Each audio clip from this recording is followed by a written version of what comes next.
What's up, everybody? Welcome back to another edition of Sit Down Saturday, and today we are going to be talking about how retailers and distribution stuff is kind of changing, whether it be domestically or internationally, specifically when it comes from China. It's a heavy topic, so I do want to set some rules on it when I get into it, but until then, let's just wait and see. How about that slap heard around the world, huh?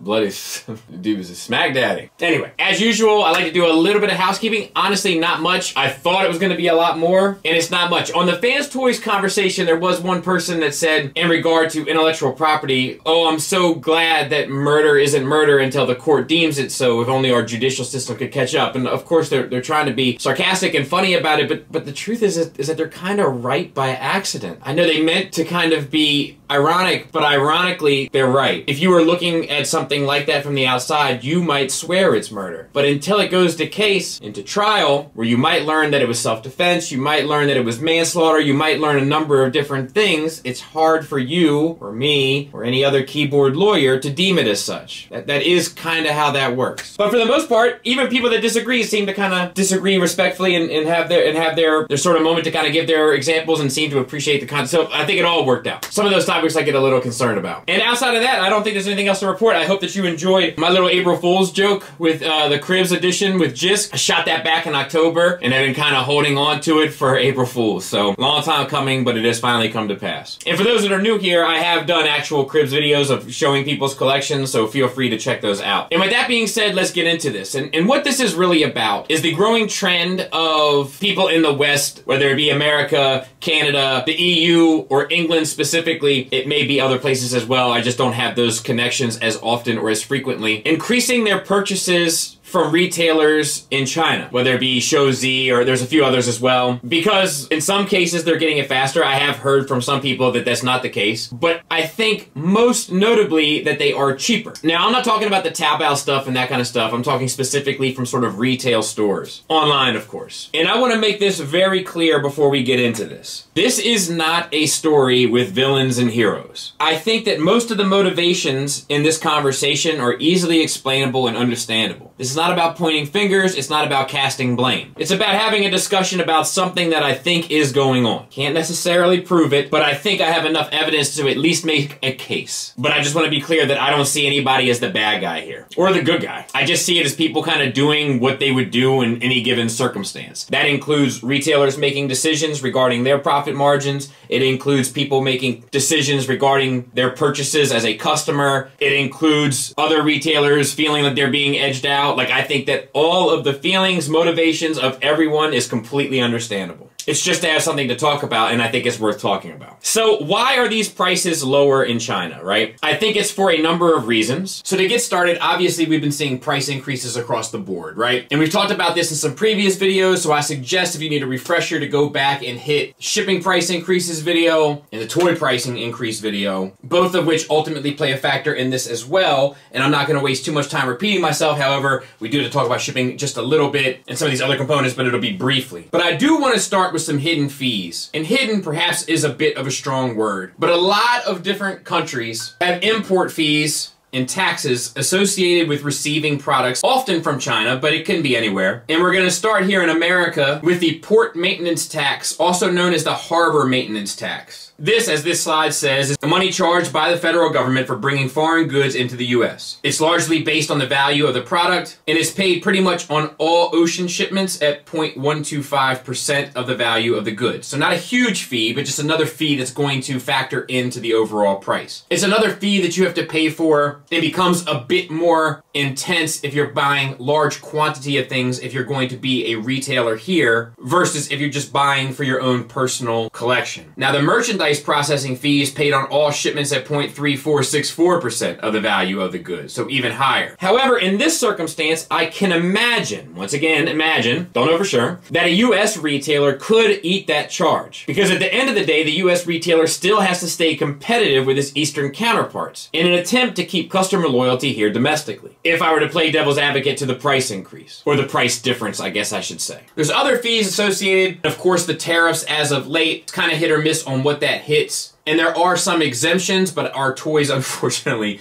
do not qualify for any of those. Now, That just covers domestically, right? And I say domestically for those American viewers. But there's another big reason for our EU friends, which is the VAT tax. And I don't want to get too lost in a deep dive here, but similarly to our port maintenance tax, although a bit more egregious, it's another fee that goes into the overall process of receiving our products from domestic retailers. I will explain this a bit. I'm by no means a guru on it. The value added tax, the value added tax, there's a number of different acronyms for it. It basically means the taxed item and its value, therefore, coming from China to the mainland, whichever your mainland may be. Now, this tax is also known as a goods and services tax. And how this basically breaks down is there are a number of steps that a product goes through in order to get to our little greedy hands. And that's no judgment. My hands are just as greedy as yours. And in that process, there are a number of different taxes, as you might imagine, being as though you live on this planet where every time we turn around, somebody's taxing us for something. So let's look at this example here. So basically what this means and what this picture is trying to show is that as we go in this specific circumstance from cotton to a shirt, it goes through a number of different steps and processes, from cotton, textile, to fabric, to shirt. And along the way, we pick up a 10 cent, 40 cent, 50 cent, and $1 VAT tax, which ends up becoming a total of 2. And who pays for it? Us. Because everybody else is factoring in that cost along the way. Now, this shouldn't come as any real surprise, at least that we're footing the bill. That's kind of how it works. Believe what I say when I tell you that every time you see the free shipping is added, it's not free. They've already factored in that charge for you and I. And it's the same way that they factor in the VAT tax. They eat it up front, but they recoup it on the back end. However, this only really applies internationally when you're buying goods to sell. Therefore, once again, without knowing for sure, it doesn't apply to individual purchases. You'll never see a VAT tax on buying something from China directly as a consumer. So that is at least one charge that we can edit out of the equation straight away. Then, of course, on top of that, there's the double shipping price, right? Once again, that's got to factor in. The United States retailers, for example, are paying a shipping price to bring it from China to America, either by air or by sea. Usually by sea for the price, but sometimes I think they do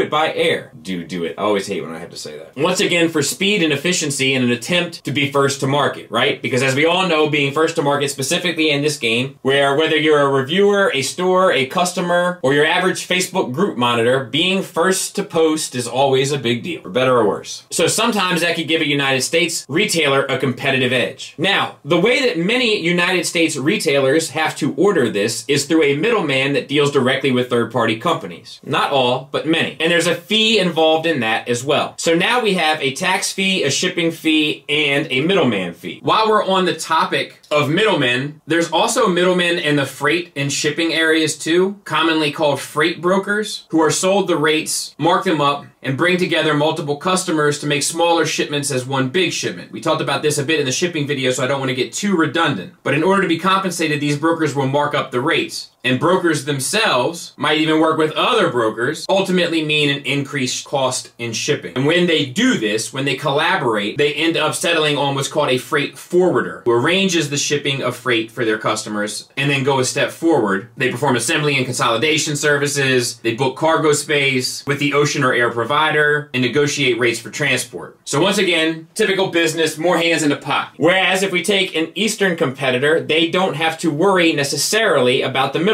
In some cases, specifically with Show Z and Deformation Space, they deal directly, which is how we can go from a site like TF Source selling it for $180 to Show Z selling it for $150, actually $145 to be fair. Now let's take that and compound it for our European friends. Shout out to my friends Dennis and Tim from the Collector's Bay, the link to that is in the description, who do some relatively small distribution in Germany. They have to pay the fees that we've already spoken about, but they're dealing in small numbers. Now, should they deal with another middleman, which is quite possible when you're dealing with smaller numbers, they could theoretically and have dealt with people in the UK. Now, the UK, after Brexit, has to pay a customs tax to get it back into Germany. And because probably, I'm assuming here as well, the difficult and complex politics between the Brexit move and the rest of the EU, many countries in the EU are known for systematically inspecting products from the UK. Maybe they're doing their due diligence and it just happens to often be on UK boxes, or maybe there's a little bit of an axe to grind there. Whether that axe is rightfully theirs to grind or not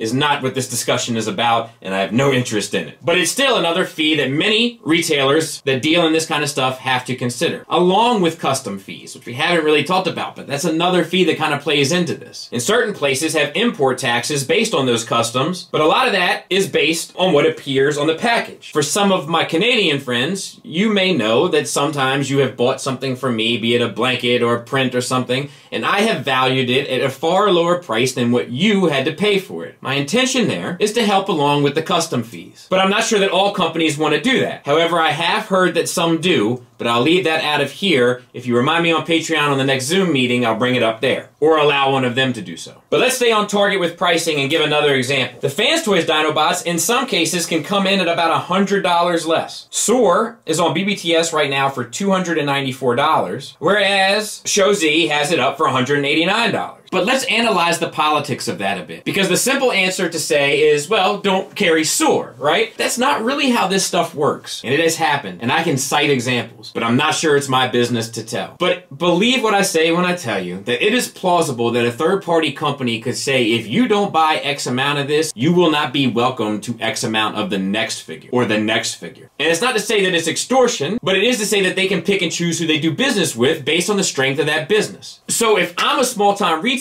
I have to carry the Fans Toys reissue at $100 more because I need to be able to carry the next reissue. But what does that mean? In short, it means I will have to buy more than likely have to store more because they're not going to fly off the shelves when competitors are offering at a far cheaper price, which only in turn means I'll have to hustle more to sell more in order to shop more. So now we're talking about having to stock items you know won't move, potentially custom fees, import fees, value-added tax, shipping fees, and all of that has to be spread out enough to stay competitive not only with your domestic retailers but with your international retailers, some of which aren't paying the same and some of which are paying more. Now, I have some numbers here that I have heard about. Can't confirm if they're true, but I have heard. But I've heard, if we look at Tesla 2.0, that the average cost per piece was $150. It retailed, I think, at about $215 to $230 here in the States, and it was $199 on Eastern sellers. If we look at Jansen, I heard it came in at about $100 a piece, $139 in the States, $129 in Eastern sellers. Now, you might be thinking to yourself, why would an Eastern seller only take $50 profit when they could match it competitively and make $65? Or, in the Jansen case, $30 to $40. And I'm guessing it's probably closer to $40 to $50. And I think the answer is that a lot of the prices regarding importing it are tied up in that original price that I'm quoting, and that same price per unit is not the same price that the Eastern distributors are having it priced out at. I think the reason why they're even putting it close is because if I'm selling this pen for $2 to distributors, because it cost me 10 cents to make, and I'm selling it for $2 to distributors, and one distributor is selling it for $5 to the U.S. market, the U.S. market has to sell it at $10 to bring home $5 of profit, right? But if the other competitor doesn't have to deal with the middleman, and I'm selling it for $2, they can sell it for $8 and make $6 of profit. Quick mouths. They still get to come in at the lower price point and still make more profit on it. Does that make sense? Or it allows the opportunity to do so. So for me, it makes sense across the board, right? It makes sense to me why an American customer would want to spend sometimes $10, $20 less, sometimes $50 to $100 less by using a different retailer. It makes sense to me why a Chinese retailer would have their toys $10 to $20 less because they can make more profit while selling it at the most competitive price and still do good business. And it makes sense to me why we might see American retailers feeling the pinch because they are probably having a hard time keeping up with Eastern retailers. I would assume. And you know what they say about assuming. And I can understand how they could be upset. I could also understand how they would want to raise prices. Like I said, I don't think this is a case of good guys and bad guys. I think this is a case of everyone trying to do what's best for them and theirs, as we all do. So what do we do about it? Well, it's not for me to really say, unfortunately. The way that I'm going to do business is I say this isn't a plug, this isn't a paid ad. I've said it in many videos in the past. I mostly do business with BBTS domestically. I have good customer service there. I have a rapport with them in terms of years and years and years of doing business. I'm going to continue to do most of my business there, even though they're probably not feeling the pinch because Transformers is really only a small part of what they actually do. But if you feel loyal to your distributor, whoever that distributor may be, and whether or not, I respect them or not, doesn't matter. If you do, and you want to support them, my recommendation, just my recommendation, is to continue to support them. Because my guess, when looking at the landscape is that they're probably feeling the pinch. Shout out to a lot of the good ones that do it, man. Shout out to Agabus, that's my guy. Shout out to Toy Dojo, good dude there as well. I hope they're doing well. I hope I'm wrong about it. I don't think I am. But if you really enjoy or support or have valued your domestic retailer, whether it's in America, Canada, England, Germany, my recommendation is to continue to do business with them, even if it costs $10 extra, $20 extra, $50 and $100 is a lot harder of a sale, and I get that. But $10 to $20, if they do good business with you and take care of you and good customer service, my recommendation is to continue doing business because it's probably worth it in the long run. When one player controls the game, the rules can change overnight. And I've been consistent with that, even when it seemed like it might happen in America. Competition's good. And so is loyalty. And so is quality customer care. And if all those things can line up, I support it. Shout out to everybody that helped me. I reached out to a lot of people. A lot of people gave me information, didn't want a shout out, or some people gave me information and didn't want their names mentioned. Like, you know, so shout out to everybody that I talked to this week. I appreciate it. The Zoom call on Patreon was, like, it was awesome if you were there. If you don't know about it, then you wasn't there. Look, next week, I think I'm going to be back with a Q&A video. I think probably a part 1 of 2, unless something big in the news happens that we got to cover. All right? So, thanks for listening. Thanks for watching. Until next time, take care.